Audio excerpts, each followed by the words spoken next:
আমাকে কর্তৃপক্ষ বলেছেন কিয়ামত সম্পর্কে কিছু কথা বলার জন্য।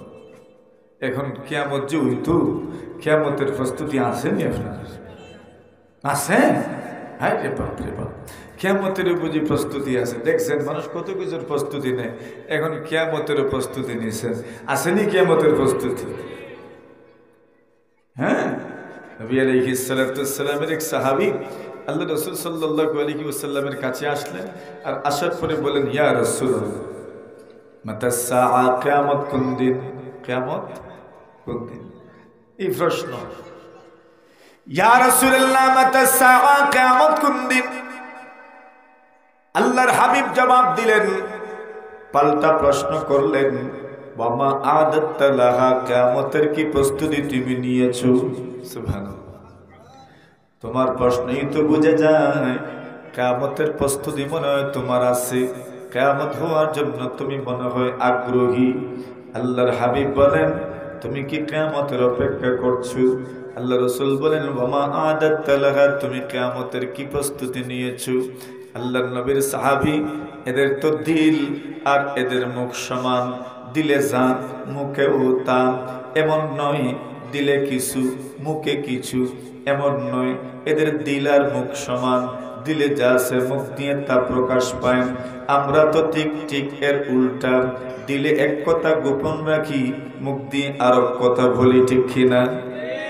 এটা আমাদের অনেকের অভ্যাস, সাহাবায়ে কেরামের অভ্যাস এমন নয়, এদের মুখে যা বুকেও তা। আল্লাহর হাবিবের সাহাবী বলেন, ইয়া রাসূলুল্লাহ, ইয়া হাবিবাল্লাহ, আবু নবীজি, কিয়ামতের জন্য আমার তো প্রস্তুতি তেমন কিছু নাই, তবে একটা প্রস্তুতি আমার আছে।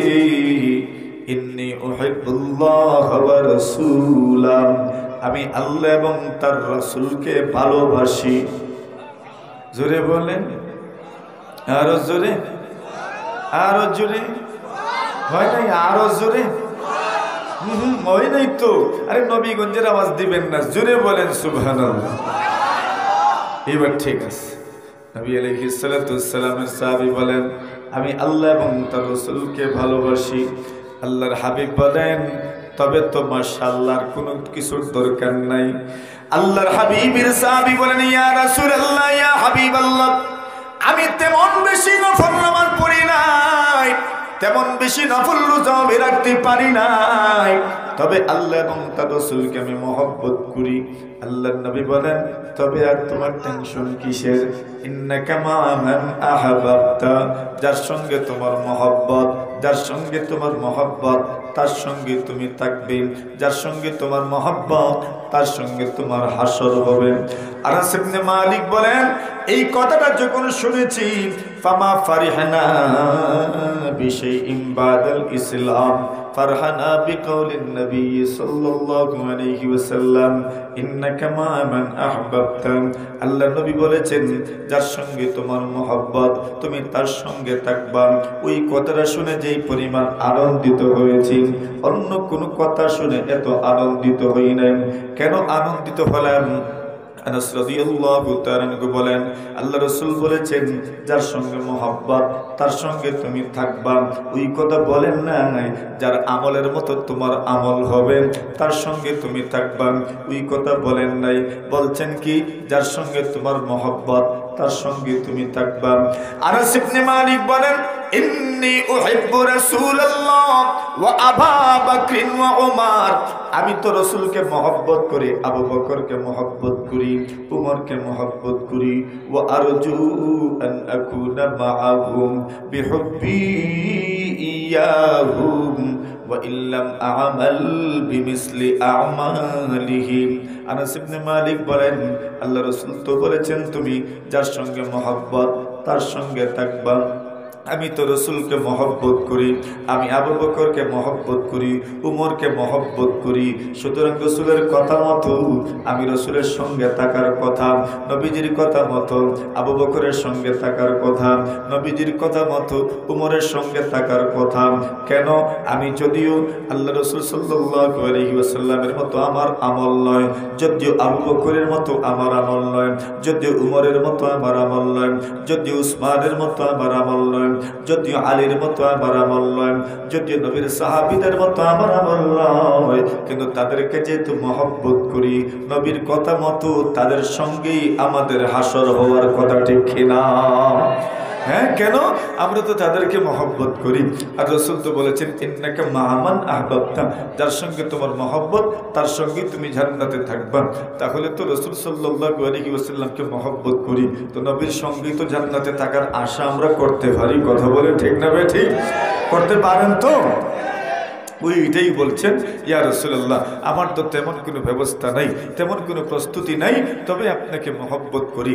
আমরাও রসুলকে মহব্বত করি, আর রসুলের ভালোবাসা নিয়ে, রসুলের মহব্বত নিয়ে আমরা জান্নাতে যেতে চাই। ইনশাআল্লাহ একবার সবাই বলেন, বলেন বলেন ইনশাআল্লাহ।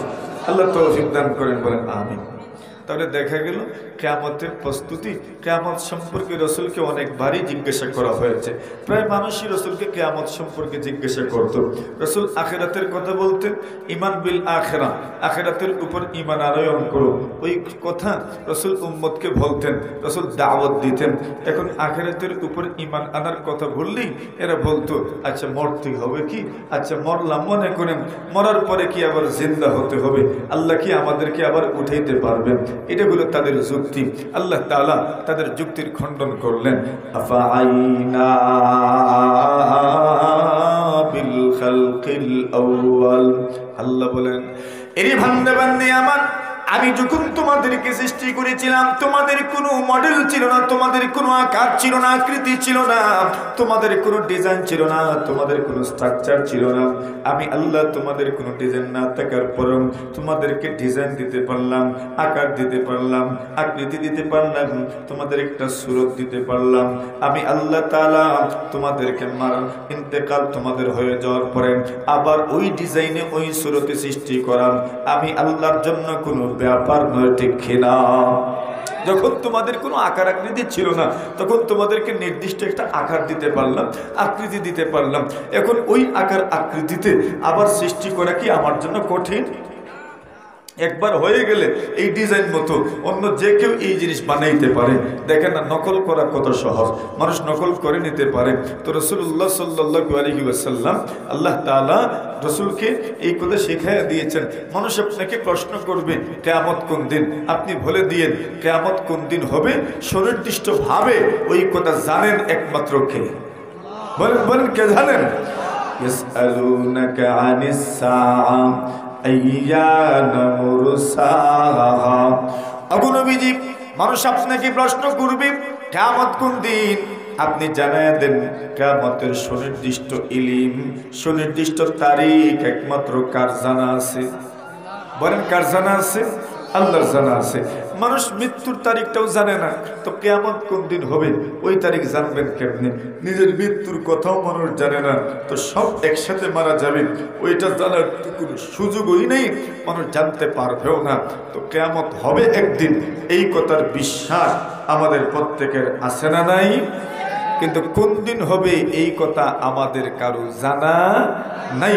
নবী আকরাম সাল্লাল্লাহু আলাইহি ওয়াসাল্লামকে এই প্রশ্ন একবার নয়, বারবার করা হয়েছে। এক হাদিস আপনারা অনেক শুনে থাকবেন, এটাকে হাদিসে জিবরিল বলে। জিবরিল আমিন আলাইহিস সালাতু ওয়াসসালাম মানুষের আকৃতি ধারণ করে নবী আকরাম সাল্লাল্লাহু আলাইহি ওয়াসাল্লামের সামনে আসলেন আর রাসূলকে অনেকগুলো প্রশ্ন করলেন। আর প্রশ্ন করলেন, রাসূল উত্তর দিলেন।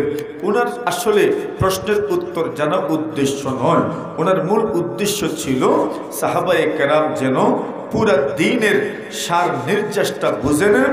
নবীজির মাধ্যমে দ্বীন কাকে বলে, দ্বীনের গুরুত্বপূর্ণ বিষয়গুলো সম্পর্কে প্রশ্ন করেছেন আর উত্তর রাসূল দিয়েছেন, যাতে করে তারা দ্বীনের গুরুত্বপূর্ণ বিষয় সম্পর্কে উত্তর জেনে নিতে পারেন। এই প্রশ্নগুলোর একটা প্রশ্ন ছিল, হে রাসূল বলুন তো কিয়ামত কোন দিন হবে? সুবহানাল্লাহ। আখবিরনি আনিস সাআ, একটা প্রশ্ন করলেন। আখবিরনি আনিল ঈমান, ঈমান কাকে বলে? দুই নম্বর প্রশ্ন করেছেন, ইসলাম কাকে বলে? রাসূল ঈমানের ব্যাখ্যা দিলেন। দুই নম্বর প্রশ্ন, ইসলাম কাকে বলে? ইসলামের ব্যাখ্যা দিলেন। তিন নম্বর প্রশ্ন করলেন, হে রাসূল আখবিরনি আনিল ইহসান, ইহসান কাকে বলেন, তাসাউফ কাকে বলেন, যুদরিকা কাকে বলেন, দুনিয়া বিমুখতা কাকে বলেন, ইবাদত কেমনে করতে হয়, ইহসান কাকে বলেন, তাজকিয়া কাকে বলেন। আল্লাহ রাসূল সাল্লাল্লাহু আলাইহি ওয়াসাল্লাম এই কথার ব্যাখ্যা দিলেন। এইবার প্রশ্ন করলেন, ফা আখবিরনি আনিস সাআ, কিয়ামত কোন দিন হবে একটু বলেন। নবী জবাব দিলেন, মাল মাসউলু আনহা বিআলামা মিনাস সাইল। এর প্রশ্নকারী, আপনি আমাকে প্রশ্ন করেছেন কিয়ামত কোন দিন, আমি হইলাম জিজ্ঞাসিত আর আপনি জিজ্ঞাসাকারী। আল্লাহর নবী বলেন, জিজ্ঞাসাকারী এবং জিজ্ঞাসিত, যাকে জিজ্ঞাসা করা হয়েছে এবং যে জিজ্ঞাসা করেছে, দুজন না জানার ক্ষেত্রে সমান, দুজন না জানার ক্ষেত্রে সমান। আপনি প্রশ্ন করেছেন কিয়ামত কোন দিন, আপনি যেমন জানেন না, আমাকে প্রশ্ন করেছেন কিয়ামত কোন দিন, আমিও এমনই জানি না। কিয়ামত পর্যন্ত যত মানুষ প্রশ্ন করবে, সে যেমন জানে না, যাকে প্রশ্ন করা হবে সেও এরকম জানে। বলেন বলেন বলেন, এই তো বুঝে ফেলছেন, মাশাআল্লাহ। রাসূল বলে দিলেন, মাল মাসউলু আনহা বিআলামা মিনাস সাইল। তুমি আমাকে প্রশ্ন করেছো কিয়ামত কোন দিন, ওইটা তুমি যেমন জানো না, আমিও সমান। শুধু আমি আর তুমি না, কিয়ামত পর্যন্ত যত মানুষ প্রশ্ন করবে আর যত মানুষকে প্রশ্ন করা হবে, না জানার ক্ষেত্রে সবাই কি সমান সমান বরাবর, কেউ জানে না কিয়ামত কোন দিন হবে। জিবরিল আমিন আলাইহিস সালাতু ওয়াস সালাম বলেন, ফা আখবিরনি আন আমারাতিহা, ইয়া রাসূলুল্লাহ, ইয়া হাবিবাল্লাহ, তবে কিয়ামতের কিছু আলামত সম্পর্কে আমাদেরকে বলেন। কিয়ামত কখন হবে, কিয়ামতের কিছু আলামত আমাদেরকে বলেন। এখন আলামত বলতে গেলে তো কত সময় যে যাবে, ওই সময় আমাদের হাতে নাই, আপনাদের হাতেও নাই। আর বৃষ্টি আমাদেরকে কতটুকু সুযোগ দিবে, এটা বলারও কোনো সুযোগ নেই। তবে দোয়া করতে থাকেন, আল্লাহ তাআলা যেন আমাদেরকে ধৈর্যের সাথে যত সময়ই সুযোগ হয়, আল্লাহ যেন আমাদেরকে ধৈর্যের সাথে বলার ও শোনার তৌফিক দান করেন, আমিন। এখন কিয়ামতের আলামত কি? কিয়ামতের আলামতের কথা তো সবিস্তারে বলা যাবে না, মাত্র কয়েকটা বলবো। এরপরেই কিয়ামতের মূল সময়ের কিছু কথা বলে আমরা আলোচনা শেষ করবো ইনশাআল্লাহ। কিয়ামত কেমনে হবে ওই কথাটা একটু সংক্ষিপ্তভাবে আমরা বলবো। কিয়ামতের আলামত কি কি, ওইগুলো আমরা সবিস্তারিত বলবো না, তবে দুই চারটা বলার দরকার, এই জন্য দুই চারটা আমরা বলবো ইনশাআল্লাহ। রাসূল করিম সাল্লাল্লাহু আলাইহি ওয়াসাল্লাম কে বলেছেন, ইয়া রাসূলুল্লাহ, বলুন না কিয়ামতের আলামত কি।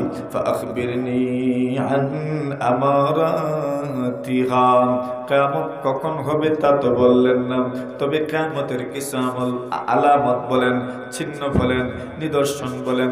রাসূল যে কথাগুলো বলেছেন, এই কথাগুলোর একটা কথা হলো, এমন একটা সময় আসবে যে সময় চায়ের চাইতে পেয়ালা গরম হবে। কি হবে বলে, এই প্রবাদ আসেনি আপনাদের দেশে? কি চায়ের চেয়ে কয়নি মানুষ, কোন সময় বলে? যে সময় যার গরম হওয়ার কথা সে গরম না হইয়া অন্য কেউ গরম হইয়া যায়, তখন মানুষ কি বলে? চায়ের চেয়ে। আর বাঁশের চাইতে, বলেন বাঁশের চাইতে সিংলে বড়। রাসূল বলছেন এটাও কিয়ামতের একটা আলামত। আল্লাহ রাসূল সাল্লাল্লাহু আলাইহি ওয়াসাল্লাম বলেন, কিয়ামতের আলামতের একটা আলামত হলো, যে যা করার নয় সে তা করবেন, যে ছড়ি ঘুরানোর কথা নয় সে ছড়ি ঘুরাবেন, যে দেখবেন পরিবারের মধ্যে তার কোনো কর্তৃত্ব খাটানোর কথা নয় সে কর্তৃত্ব খাটানোর চেষ্টা করবেন। দেখা যাবে যার যে দায়িত্ব নয় সে তার দায়িত্বের উপরে গিয়ে কাজ করার চেষ্টা করবেন। এটাও কিয়ামতের আলামত। আল্লাহ রাসূল সাল্লাল্লাহু আলাইহি ওয়াসাল্লাম বলেন, এটা কিয়ামতের আলামত। কিয়ামতের আলামতের আরেকটা আলামত হলো, আল্লাহ রাসূল সাল্লাল্লাহু আলাইহি ওয়াসাল্লাম বলেন, সাহাবীরা আমার, ইদা দুইয়াতিল আমানাতু ফান্তাজিরিস সাআ।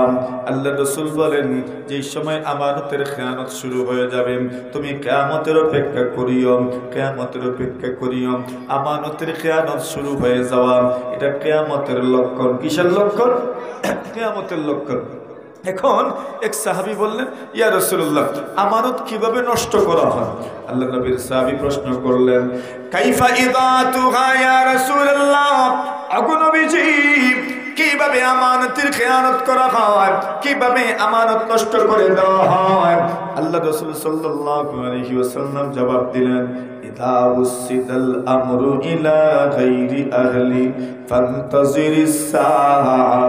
আল্লাহ রাসূল বলেন, যাকে যেই দায়িত্ব দেওয়ার কথা নয় ওই ব্যক্তিকে যখন এই দায়িত্ব দেওয়া হবে, যোগ্যতার চাইতে বেশি যখন দায়িত্ব দেওয়া হবে, যেই ব্যক্তির কোনো পদে বসার কোনো যোগ্যতা নাই কিন্তু ওই ব্যক্তিকে স্বজন প্রীতির কারণে অথবা ঘুষের মাধ্যমে যদি ওই পদে বসিয়ে দেওয়া হয়, আল্লাহ রাসূল বলেন তার নাম হইল আমানতের খেয়ানত। এমন পরিবেশ পরিস্থিতি যখন শুরু হয়ে যাবে, আল্লাহ রাসূল বলেন তুমি তখন কিয়ামতের অপেক্ষা করিও, ঠিক কিনা? এটা কি আসবে না এসে গেছে? আসে গেছে। এখন তো দেখা যাচ্ছে এই দুনিয়াতে যে পদের যোগ্য নয় তাকে ওই পদেই দায়িত্ব দেওয়া হয়। কেন? বলে স্বজন প্রীতির কারণে, আর না হয় কিছু ঘুষের কারণে। কথা বলে দেখে না? রাসূল বলছেন এটা হচ্ছে কিয়ামতের একটা লক্ষণ। আরেক হাদিসে রাসূল সাল্লাল্লাহু আলাইহি ওয়াসাল্লাম বলেন, আল্লাহ রাসূল বলেন কিয়ামতের আগে 6টা জিনিস সংগঠিত হবে, এগুলোকে তুমি গনে গনে রাখতে পারো। 6টা জিনিস সংগঠিত হবে। রাসূল সাল্লাল্লাহু আলাইহি ওয়াসাল্লাম কিয়ামতের আলামতের মধ্য থেকে একটা আলামত বলেন, মাউতি। আল্লাহ রাসূল বলেন আমি নবীজির ইন্তেকাল কিয়ামতের আলামত। সুবহানাল্লাহ। নবীর ইন্তেকাল কিসের আলামত? কিয়ামতের আলামত। রাসূল বলতেন আমার যখন ইন্তেকাল হয়ে যাবে বুঝে নিও কিয়ামতের বেশি দূরে নয়। কেন? আমি দুনিয়াতে এসেছি ওই এমত অবস্থায় যে কিয়ামত আর আমার দুনিয়াতে আসা আর নবী হওয়ার মধ্যে বস এই 2 আঙ্গুলের বেশ কম। সুবহানাল্লাহ। কি পরিমাণ দূরত্ব 2 আঙ্গুলের মধ্যখানে? বেশি।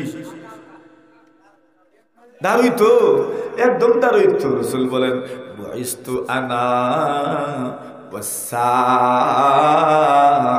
কাহাতাইন। আল্লাহ নবী বলেন আমি দুনিয়াতে এমন অবস্থায় এসেছি যেমন কিয়ামত আর আমার মধ্যখানে এই পরিমাণ বেশ কম। ওয়া আশারা ইলা সাব্বাবাতি ওয়াল বুসতা। আল্লাহ রাসূল সাব্বাবা শাহাদা আঙ্গুলের দিকে ইঙ্গিত করলেন আর মধ্যমা আঙ্গুলের দিকে ইঙ্গিত করলেন। এই 2টার দিকে ইঙ্গিত করে বলেন ওয়াসসাআতু কাহাতাইন, এই রকম আমার আর কিয়ামতের মধ্যে। সুবহানাল্লাহ। বলেন তো খুব দূরে নেই না কাছে? খুব দূরে না কাছে? তো রাসূল বলছেন মৌতি, আমার মৌত এটাও কিয়ামতের একটা লক্ষণ। সুবহানাল্লাহ। 2 নম্বর বলেন সুম্মা ইস্তিফাদাতুল মাল। আল্লাহ রাসূল বলেন সম্পদ বেড়ে যাওয়া এটাও কিয়ামতের লক্ষণ। সুবহানাল্লাহ। বলেন সম্পদ বেড়ে যাওয়া কিসের লক্ষণ? কিয়ামতের লক্ষণ। এখন সম্পদ বাড়ছে না কমছে? বাড়ছে। এটা তো কিয়ামত দূরে নিয়ে, কিয়ামত कब और कहां, कितनी दूर? बस खूब निकटे, खूब बेशी धरे नয়, একদম নিকটে। বলছেন মাল কি পরিমাণ বেড়েছে? আল্লাহ রাসূল বলেন হাত্তা ইউতার রাজুলু মিআতা দিনার ফায়াযাল্লু সাখিতান। আল্লাহ রাসূল বলেন অনেক সময় অনেক মানুষকে 100 দিনার দেওয়া হবে। 100 দিনার 100 দিনার 100 দিনার মাত্র 20 দিনার মানে 7.5 তোলা সোনা।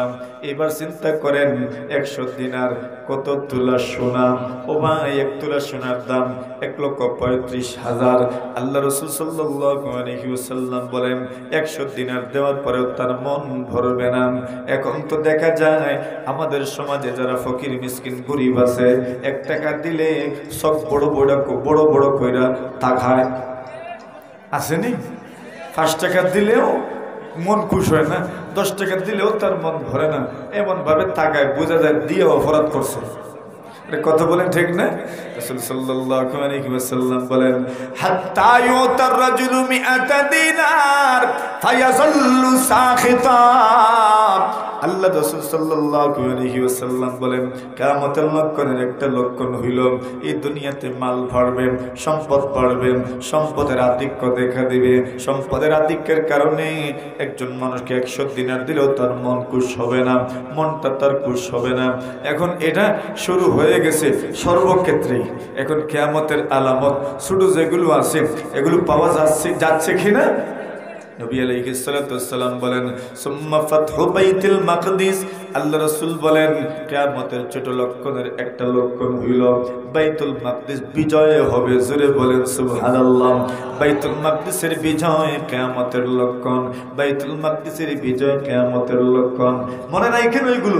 এরপরে আমরা কিয়ামতের লক্ষণগুলোকে ভাগ করব, এরপরেই শেষ করে দেব কিয়ামতের আলামতের আলোচনা। ওইগুলো উদ্দেশ্য না, উদ্দেশ্য হইল মূল বিষয়টা আলোচনা করব, কিন্তু যেহেতু একটু ভূমিকা স্বরূপ বলতে হয় এই জন্য বলা আর কি। কষ্ট হইতেছে আপনাদের? এবার নবী আলাইহিস সালাম বলেন সুম্মা ফাতহু বাইতুল মাকদিস, বাইতুল মাকদিসের বিজয় এটাও কিয়ামতের একটা লক্ষণ। বাইতুল মাকদিস ওমর রাদিয়াল্লাহু তাআলার জামানায় একবার বিজিত হয়েছে, আবার সুলতান গাজী নুরউদ্দিন জাহাঙ্গীর রাহিমাহুল্লাহু তাআলা, সুলতান সালাহুদ্দিন আইয়ুবী রাহিমাহুল্লাহু তাআলার যুগে আবার বিজিত হয়েছে। এখন আবার বেঈমানদের দখলে, ইনশাআল্লাহ বেশি দূরে নয়, আবার মুসলমানদের দখলে আসবে ইনশাআল্লাহ। বলেন আসবে তো? আল্লাহ তৌফিক দান করেন, বলেন আমিন। আলাইহিস সালাতু ওয়াসসালাম বলেন কিয়ামতের লক্ষণের আরেকটা লক্ষণ হলো বিভিন্ন মহামারী দেখা দিবে, বিভিন্ন প্লেগ দেখা দিবে, বড় বড় রোগ দেখা দিবে। একটা রোগের কারণে একজন, দুইজন, তিনজন, চারজন, পাঁচজন, ছয়জন, সাতজন, আটজন, শতজন, হাজারজন মানুষ পর্যন্ত মারা যাবে। বিভিন্ন রোগ দেখা দিবে, নতুন নতুন কলেরা দেখা দিবে, নতুন নতুন মহামারী দেখা দিবে। গেল তো মাত্র করোনা, এখন আরো কত কিছু যে আসছে, এটা বলে কয়ে শেষ করা যাবে না। এটাও কিয়ামতের লক্ষণ। জোরে বলেন ঠিক কিনা?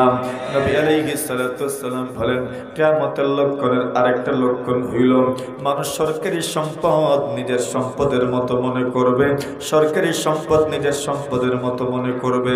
যারা সরকারি সম্পদের কাছে থাকে এরা সরকারি সম্পদকে নিজের সম্পদের মতোই ব্যবহার করে, আর যারা কাছে যেতে পারে না এরাও হঠাৎ করে যদি পেয়ে যায় তবে ছাড়ে না। ঠিক না ভাই? ঠিক। নবী আলাইহিস সালাতু ওয়াসসালাম বলেন ইদা তুকিদাল ফাইউ তুওয়ালা ওয়াল আমানাতু মাগনামা ওয়াজ যাকাতু মাগরামা। আল্লাহ রাসূল বলেন কিয়ামতের লক্ষণের একটা লক্ষণ হইল মানুষ যাকাত দিবে না, যাকাতকে জরিমানা মনে করবে। এই সমাজে অনেক মানুষ আছে যেই মানুষগুলো ঠিকমতো নামাজ আদায় করে, রোজাও রাখে, ঠিকমতো হজও করে, কিন্তু প্রত্যেক বছর যাকাত দেয় না, অথচ তার উপর যাকাত ফরজ। এমন মানুষ আছেন না নাই? 90% মানুষ হইব যাকাত দেয় না।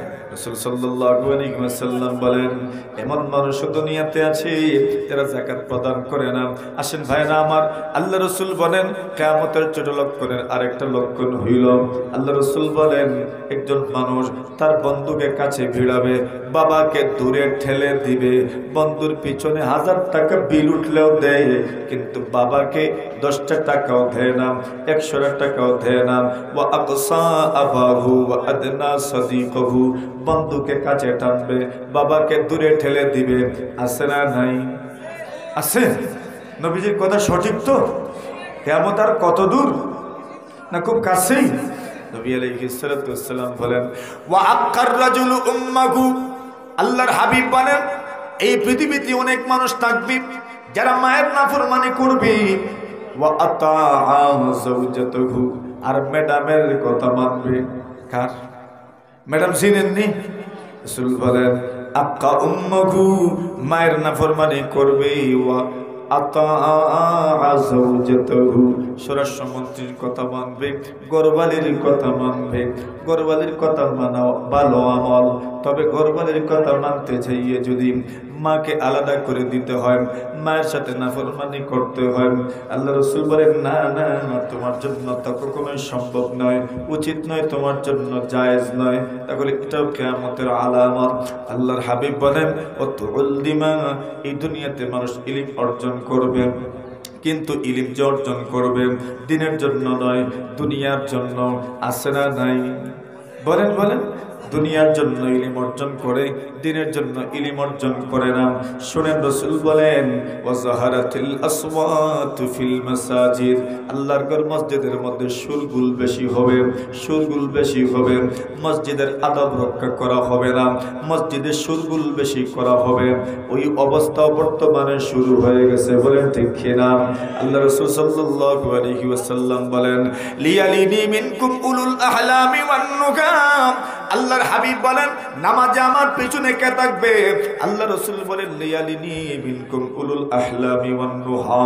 আল্লাহ রাসূল বলেন নামাজে আমার পিছনে থাকবেন যারা আকলমান, যারা বুদ্ধিমান, যাদের জ্ঞান আছে, বুদ্ধি আছে, এরা আমার পিছনে নামাজে থাকবেন। এরপর রাসূল বলেন ওয়া ইয়াকুম ওয়া হাইশাতিল আসওয়াক। আল্লাহ রাসূল বলেন আল্লাহর ঘর মসজিদের মধ্যে বাজারের মতো শোরগোল করিও না। সুবহানাল্লাহ। রাসূল বলছেন কিয়ামতের আগে আল্লাহর ঘর মসজিদেও বাজারের মতো শোরগোল শুরু হয়ে যাবে। এটা কি এসে গেছে না বাকি এসে গেছে? নবী আলাইহিস সালাতু ওয়াস সালাম বলেন ওয়াজাহারাতিল আসওয়াতু ফিল মাসাজিদ। আল্লাহ রাসূল এরপর বলেন ওয়াজাহারাতিল কাইনাতু ওয়াল মাআজিফ। আল্লাহ নবী বলেন গায়ক বেড়ে যাবে, বাদ্যযন্ত্র বেড়ে যাবে, গায়ক বেড়ে যাবে, বাদ্যযন্ত্র বেড়ে যাবে। এখন গায়ক বাড়ছে, বাদ্যযন্ত্র বাড়ছে না কমছে? বলেন বলেন বাড়ছে। আগে তো এক সময় গান ছিল হাওরের মধ্যখানে, আবার কিছু গান ছিল রাস্তায়। হাওরের মধ্যখানের গান এখন আর হাওরের মধ্যে নাই, ওইটা আসছে রাস্তায়। রাস্তায় যে গান ছিল ওই গান ঢুকছে এখন পকেটে। কই ঢুকছে? গড়ে। আর গড়েরটা ঢুকছে এখন পকেটে। কই ঢুকছে? পকেটে ঢুকছে। প্রত্যেকটা মানুষের কাছেই গায়িকা আছে, নায়িকা আছে। মোবাইলের ভিতরে গায়িকার গান আছে, নায়িকার গান আছে। ইউটিউবে ঢুকবেন গায়িকার গান পাবেন, নায়িকার গান পাবেন। ইউটিউবে ঢুকবেন তো গায়ক গায়িকার গান পেয়ে যাবেন। আপনি ইউটিউবে ঢুকবেন, ছায়া সিনেমা শো যা আছে সবকিছু আপনি পেয়ে যাবেন। ওইটা আর তো দূরে নয়, বাড়লো না কমলো? বলেন বলেন। কিয়ামত কাহা? খুব দূরে না কাছেই? রাসূল বলেন ওয়াজাহারাতিল কাইনাতু ওয়াল মাআজিব। শুধু শুধু গান যে বাজায় এমন নয়, গানের আসরও বসায়। ওয়াজাহারাতিল কাইনাতু ওয়াল মাআজিব। এবার রাসূল সাল্লাল্লাহু আলাইহি ওয়াসাল্লাম বলেন ওয়া শুরিবাতিল খুমুর। আল্লাহ রাসূল বলেন মানুষ মদ পান করবে, মদ পান করবে, মদ পান করবে, মদ পান করবে, মাদক সেবন করবে, নাম পরিবর্তন করে দিবে, নাম পরিবর্তন করে করে পান করবে। আল্লাহ রাসূল বলেন লা ইয়াশরাবান্না নাসুম মিন উম্মতি আল খামার। আল্লাহর হাবিব বলেন এমন একটা সময় আসবে আমার উম্মতের একদল মানুষ মদ পান করবে, ওয়ায়ুসাম্মুনাহা বিগাইরি ইসমিহা, নামটা পরিবর্তন করে দিবে, নাম পরিবর্তন করে দিবে। এইবার মদ বলে না, বলে ফেন্সিডিল, মদ বলে না, বলে ফেন্সিডিল। শুধু মাদক বলে না, বলে হিরোইন, কেউ তো বলে ইয়াবা, মানে কেউ তো বলে গাঁজা। গাঁজার নামে সেবন করেন, হিরোইনের নামে সেবন করেন, ইয়াবার নামে সেবন করে, ঘুরে ফিরে সবটাই তো মাদক। জুড়ে বলেন ঠিক কিনা? রাসূল এটা বলে গেছেন অনেক আগে, লা ইয়াশরাবান্না নাসুম মিন উম্মতি আল খামার ইউসাম্মুনাহা বিগাইরি ইসমিহা। এমন একটা সময় আসবে মানুষ মদ পান করবে আর নাম পরিবর্তন করে দিবে। শুধু পরিবর্তন করবে যে এমন নয়, আর একা একা যে পান করবে আর সেবন করবে এমন নয়, এটার আসর বসাবে।